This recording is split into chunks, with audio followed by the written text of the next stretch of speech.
अस्सलाम वालेकुम। ये हम ना 1216 की प्लेट है।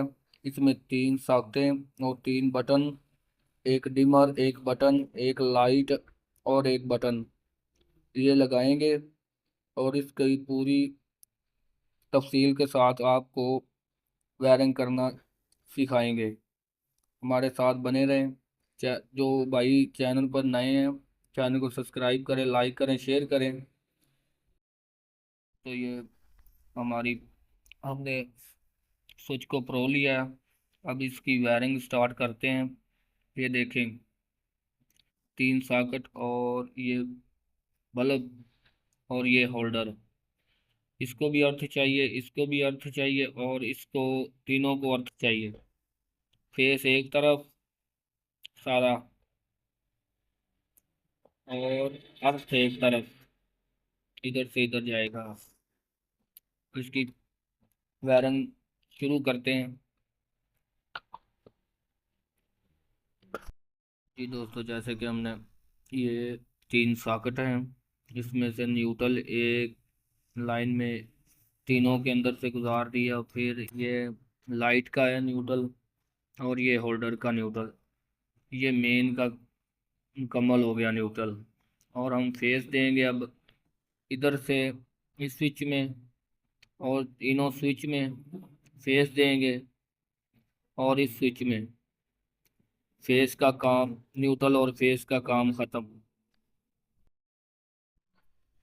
जी दोस्तों, ये हमने फेस का काम मुकम्मल कर लिया। इस स्विच से इस स्विच तक और इस स्विच से इस स्विच तक ये फेस जा रहा है। फेस फेस का काम इधर मुकम्मल हो गया।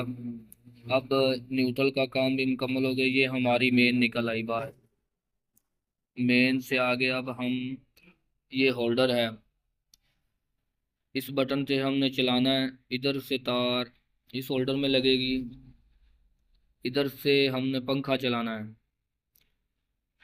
इस स्विच से तार इस डिमर में लगेगी।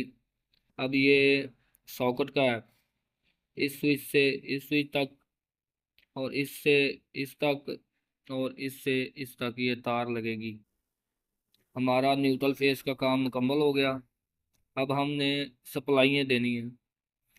इस बटन से इस सॉकेट चलेगी, इस बटन से ये सॉकेट चलेगी और इससे ये सॉकेट चलेगी। इससे हमारा पंखा चल गया। ये डिमर में तार लगेगी और इस बटन से इस होल्डर में तार लगेगी। हमारा बल्ब भी ऑन हो जाएगा। जी दोस्तों, जैसे कि हमारा बोर्ड ये मुकम्मल हो चुका है। इस इस स्विच से ये सॉकेट चलेगी और इससे ये चलेगी और इससे ये चलेगी। और ये हमारा डिमर का हो गया। इधर से डिमर चलेगा और पंखा हमारा ऑटोमेटिक ही स्लो और तेज़ होगा डिमर के ज़रिए। और ये हमारा स्विच हो गया होल्डर का, इससे हमारा बल्ब चलेगा। अब ये सीधी साइड पे हम करते हैं अभी आपका वर्क। ये दोस्तों, ये बोर्ड हमारा बन के तैयार हो चुका है। ऐसी और नई वीडियो देखने के लिए चैनल को सब्सक्राइब करें और दोस्तों को शेयर भी करें।